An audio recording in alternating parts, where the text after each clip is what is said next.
our comments again. I know you've been waiting for this reaction. Today we're going to react the most awaited or requested video from Long Focus again, the Indonesian language, Bahasa Indonesia.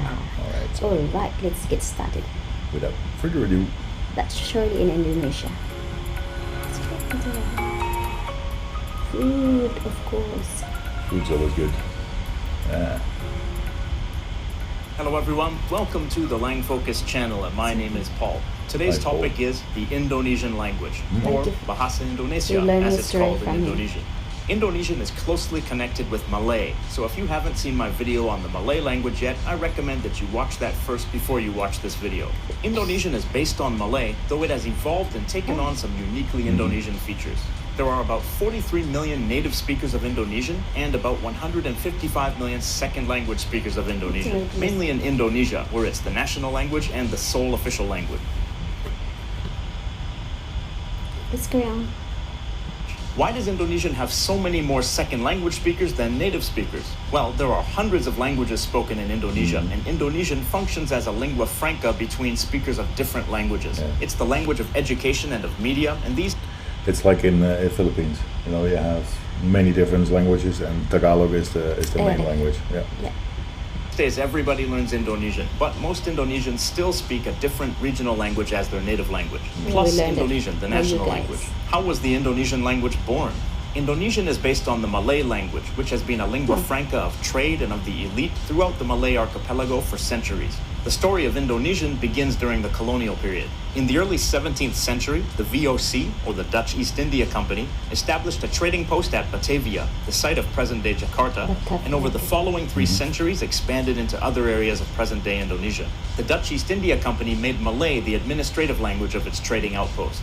In 1799, the Dutch East India Company went bankrupt and the Dutch government took control of the colony.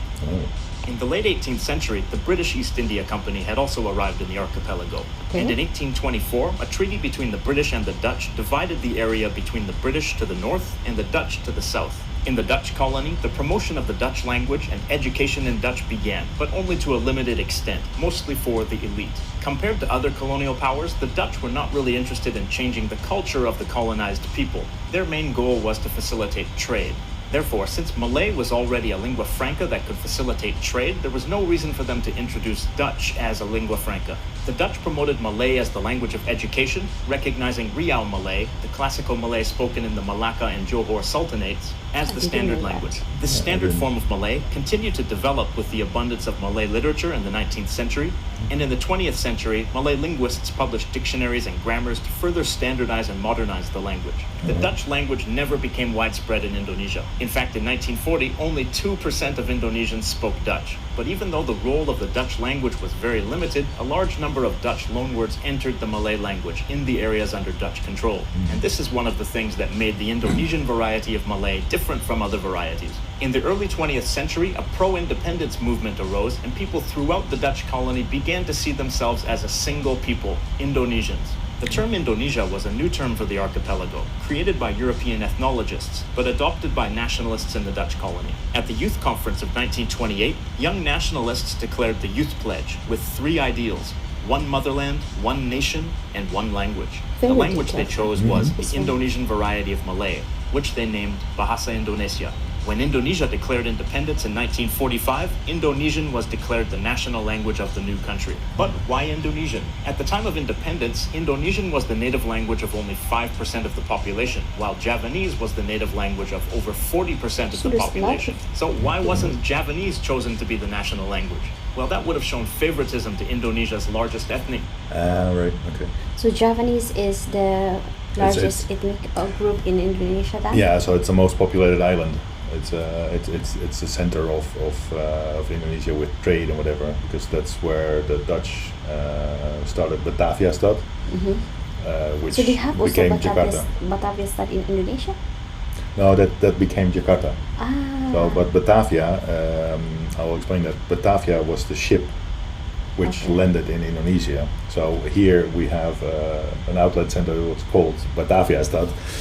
But that's only going back into showing in history, and actually the ship Batavia is a copy of it, a replica is in Amsterdam. Okay, you know I know Batavia, guys, because we live like 20 or 30 minutes right. It's a big outlet center. Yeah, Woman. Duh. she knows. Okay, that's all I know. Undermining the national unity of the country.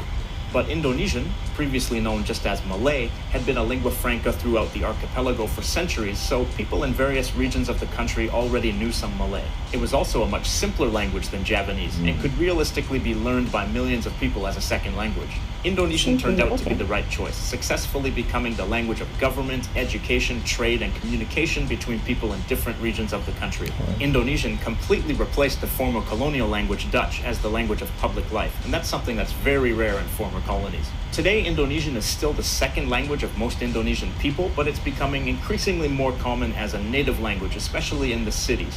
That's because people from all over the country move to the big cities, so rather than speak their native regional languages, they speak Indonesian instead. And some of them get married with each other, and they raise their children speaking Indonesian as their primary language. So, what is Indonesian like? Well, undoubtedly, one of the things that made Indonesian so successful as a national language so quickly was its simplicity. If you've seen my video on Malay, then you're already familiar with the simplicity of Indonesian because in its standard form, it's very close to standard Malay, just with some different vocabulary.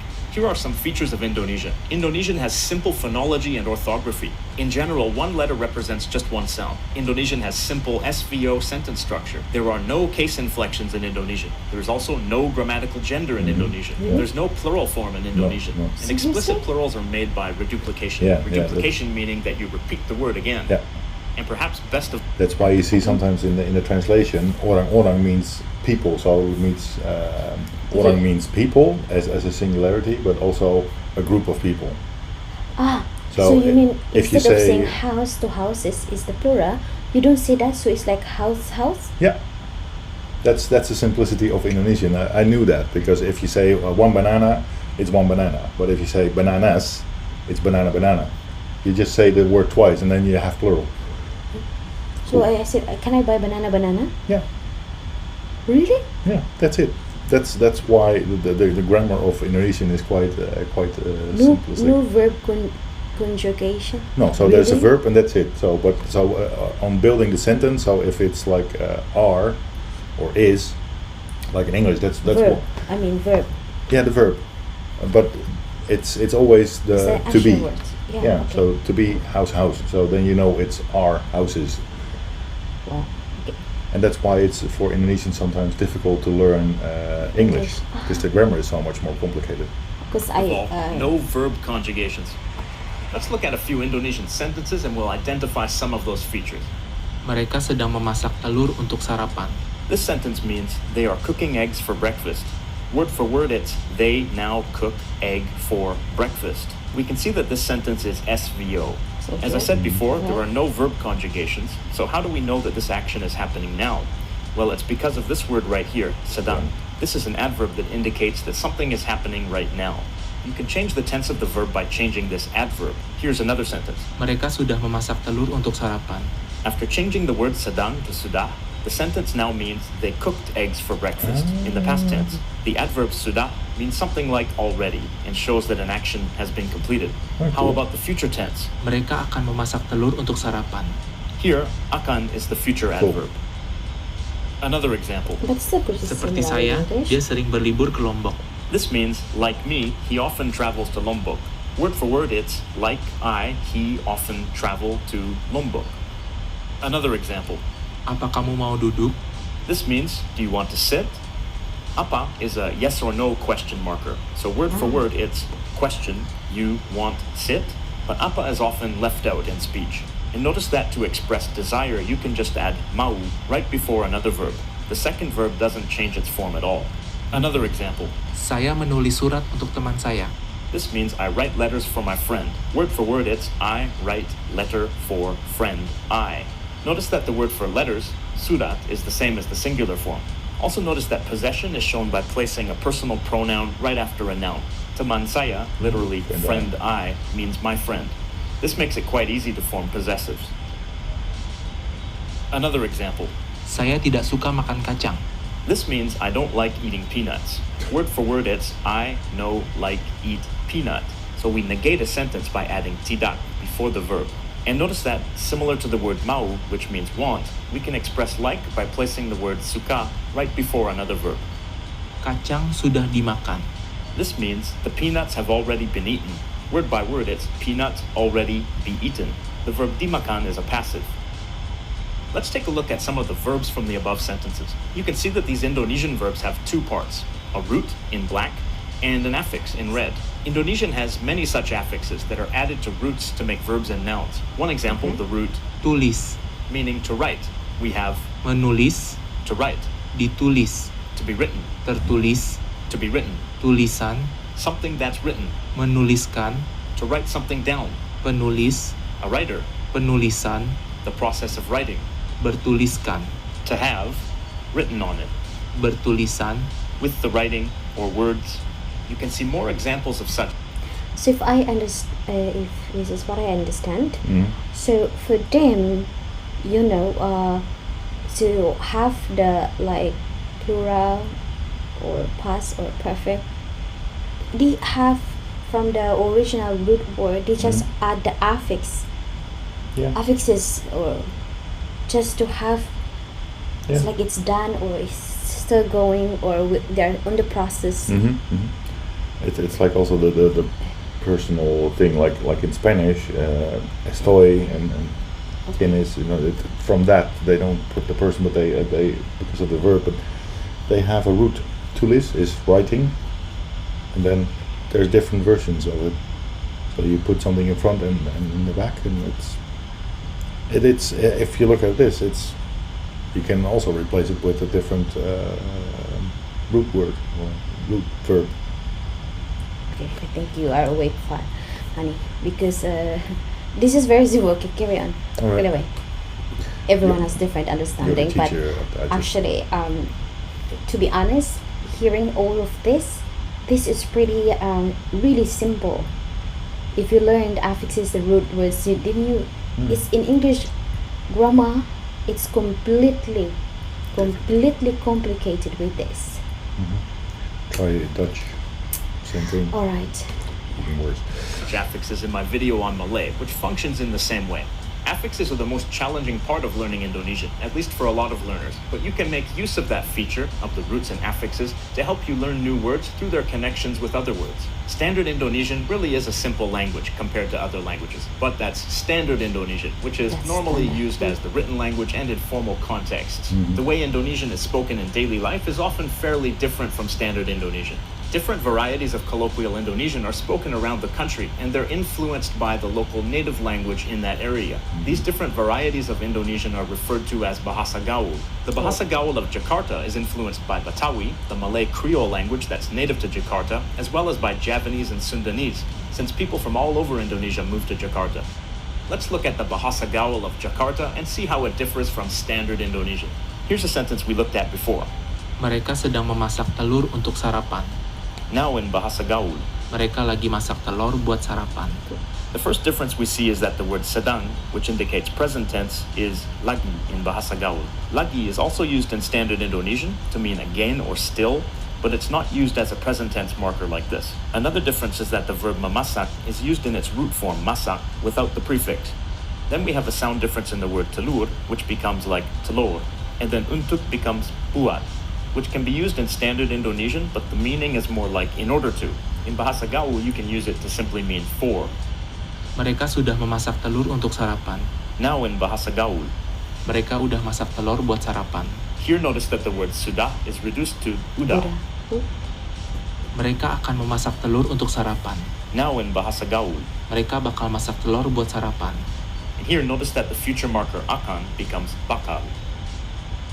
Another example. Seperti saya, dia sering berlibur ke Lombok. Now in Bahasa Gaul, Kayak gue, dia sering liburan ke Lombok. the first difference here is that the word seperti, meaning like, changes to kaya.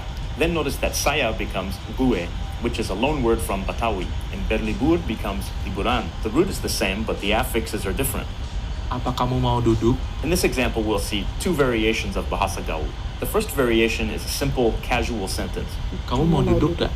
Notice that the yes or no question marker apa isn't there. Instead, at the end you see enggak, which means no in Bahasa Gaul. So it's like, you want to sit, no? The second variation is used for close friends or people the same age as you or younger. Lu mau duduk nggak? The second person pronoun is lu, which I believe is a loanword from Chinese, which is present in the Betawi Creole language of Jakarta. In this example, let's look at some options for first person pronouns. Saya menulis surat untuk teman saya. Saya nulis surat buat teman saya. Aku nulis surat buat temanku. Gua nulis surat buat teman gue. In a casual, polite sentence, you use saya, even in Bahasa Gaul. In a more casual, familiar sentence, aku is used. And when aku is used as a possessive, a shortened form is attached to the end of the noun. In a more intimate sentence, gua or gue is used. Also notice that menulis loses its prefix, but it doesn't revert to its root form tulis. Instead, it maintains the nasal sound at the beginning. And one more small difference we can see is that the word for friend, teman, is pronounced more like temen. And another example. Saya tidak suka makan kacang. Now in Bahasa Gaul. Gua nggak demen makan kacang.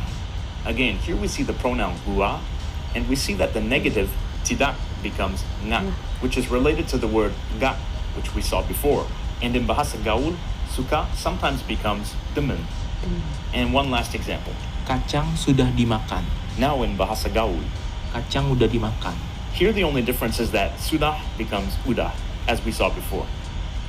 So you can see that the colloquial Indonesian of Jakarta is fairly different from standard Indonesian, and there are varieties like this spoken around the country.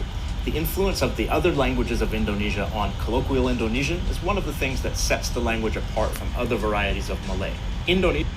But so Jakarta version is not that different from it. It's just a couple of basic connections which is replaced. So they should be able to understand each other. Yeah, but there are many dialects. These are only the few features of the in dialect. Japanese, And even if sometimes it's I think I agree that you can't entirely understand some parts of it, because in our country as well we have different dialect as well, languages and spoken in different islands. Some I can't really understand it, can't follow. Even here. So yeah, this is a brilliant video. Long focus. Right, let's finish it. He was about to. Indonesian is definitely a fun language to study, and communicating with Indonesians in their national language and lingua franca is an amazing experience. The question of the day for Indonesians: to what extent do you speak standard Indonesian, and to what extent do you speak Bahasa Gaul, and in what situations? Leave your comments down below. And for learners, all right, you have a question to answer. So Okay. probably they will answer on the comment section. all right. Very interesting to see how this Indonesian language is built up. It's basically you need to know the vocabulary. And the root word of the words, then you can learn what affix you can attach with it. And for me, I think the Indonesian grammar is quite simple, and I think it's easy to learn. So, wow. Thank you guys for this. Love this. Thank you for always Thank you saying for it. listening. You have to react to long focus. So that's all for today. Stay Yeah. tuned. Make sure you hit the subscribe button if you haven't done yet. Turn it red to gray. Right after that one, make sure you hit the bell as well. That's it for today. Stay tuned. Bye.